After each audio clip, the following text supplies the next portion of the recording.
And welcome back to Saturday Sports Special.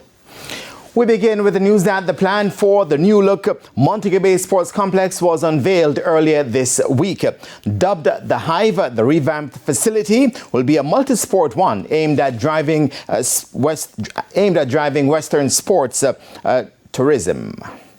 The new state-of-the-art Montego Bay Sports Complex in Catherine Hall, St. James, will be one of its kind in Jamaica. Previously, the stadium hosted football and track and field, but going forward, the multi-sport facility will feature an Olympic-sized swimming pool, futsal and pickleball courts, along with a 40-room dormitory. I think the transformation is immeasurable at the moment, right? Because there's nothing like this in Western Jamaica. Frankly, there's nothing like this in Jamaica. And as you heard Jason Russell, the president of the Chamber of Commerce, when he researched, what it makes Jamaica big, it's Bob Marley and athletes, and we are falling into the entertainment and the athletic style of things, and we think that once people keep coming to Jamaica and they know that now there's an international level sports complex to come to in the tourism mecca of Jamaica, the opportunities are immeasurable. As for the track, the journey for Western schools to other regions to compete at meets is set to continue for at least another year. Yeah, on a track perspective, I really believe that it's really around the latter part of 2027. There's a lot of work and planning that needs to go into that. We have already been working with some individuals, and there's a lot of planning that's going on. They're pricing the project now, and that's something that we will, like I said, we'll see in probably the latter part of 2027. It has not yet been decided who will be laying the track, but chairman of the Montego Bay Sports Committee, Yoni Epstein, says they are talking to a number of persons.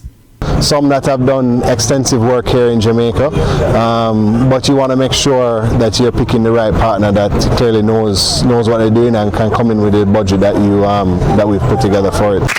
In the meantime, there are some stakeholders who are head over heels with the plan. One of them is motor racing driver Doug Hollywood Gore. We're going to build a first-class go-kart track, two types of go-kart tracks. One is going to just be a fun sort of situation with family, and then we're going to have now the racing go-karts, which is where you're going to see the karts go around literally at 70 miles per hour going around on this track. So it's going to be one of those things where even the Kingstonians are going to come and want to challenge the Montegonians down here. And the plan to have an Olympic-sized swimming pool brings joy for two swim clubs, Mobay Dolphin Aquatics and Blue Marlin. When I saw the presentation, I got so emotional, and I think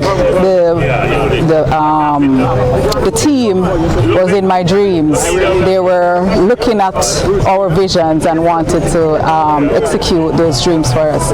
So we're super excited. We can't wait. There's a small tweak that we were asking for, because our club specializes in artistic swimming, what we call synchronized swimming, and we would really love to see that deep pool section. So if that tweak is done, oh my God, we're over the moon. What this does is welcome swim meets to be held in Montego Bay, which is a good thing, because then we can see more development of the sport, more involvement of the schools in the swim meets, and also we can have at some meets where it don't cost us to be going to Kingston all the time. The first area of the stadium, which should be ready the earliest, is the football field in late August. Spencer Darlington, TVJ Sports.